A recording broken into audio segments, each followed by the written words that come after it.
ভোলা যায় এসো। এই দেখো, দেখেছো দেখেছো ভালো করে দিয়ে দেখো, সুন্দর বলিষ্ঠ ধান গাছ, বেশি সংখ্যক পাশ কাঠি ছেড়েছে। দেখো দেখো, এটা হলো ওই সাপিলাইজারের কামাল, বুঝেছো? কি বললেন রমেশদা? সাপিলাইজার? হ্যাঁ গো ভোলাদা, সাপিলাইজার, ইউপিএল এর সাপিলাইজার।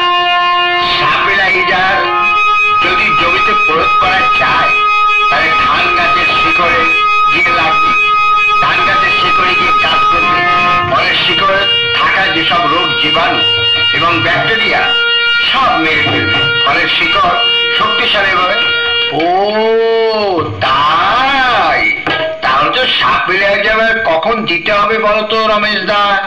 এই যে তুমি যে সাপিলাইজার দিয়েছো, কখন দিয়েছো? আরে দাদা, সাপিলাইজার চাপান সারের সাথে মিশিয়ে একর প্রতি 500 গ্রাম হারে প্রয়োগ করতে হয়।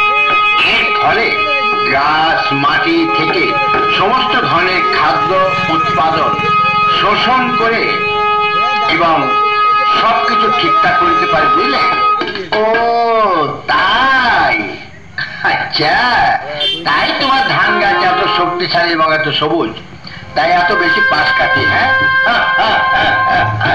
বলা দা, তাহলে বুঝলে তো এটা কোনো জাদু ফাদু নয়, বুঝতে পেরেছ? আচ্ছা রমেশ দা, মাজরা পোকা আর এই যে যেসব ধরনের পোকা আছে, আমার ধানে খুব ক্ষতি পড়ছে রমেশ দা। আরে বাবা, তা নিয়ে কোনো দুশ্চিন্তার কোনো কারণ নেই। ইউপিএল এর কেভুকা একটা ওষুধ আছে। কেভুকা 3 কেজি প্রতি একর হিসাবে প্রয়োগ করতে হবে। কেভুকা ধানের প্রধান শত্রু যে মাজরা পোকার বিরুদ্ধে লম্বা সময় পর্যন্ত কাজ করে, ফলে বারবার ওষুধ প্রয়োগ করতে হয় না। ও তার মানে এক ঢিলে 2 পাখি। আর যাই বেটা, পাখি নয় ভোলাদা, এ হচ্ছে পোকা। আরে রমেশ দা, তার মানে কি ওই একই কথা, ওই আর কি। কেভুকা একাই মাজরা পোকার হাত থেকে ধান গাছকে সুরক্ষা দেয়। শুধু সুরক্ষা দেয় না ভোলাদা, লম্বা সুরক্ষা। এর ফলে ওষুধ প্রয়োগের খরচা অনেক কম হয় এবং লাভ হয় অনেক বেশি। ঠিক আছে ঠিক আছে রমেশ দা, আজ থেকে আমি ওই সাপিলাইজার এবং কেভুকা ব্যবহার করব।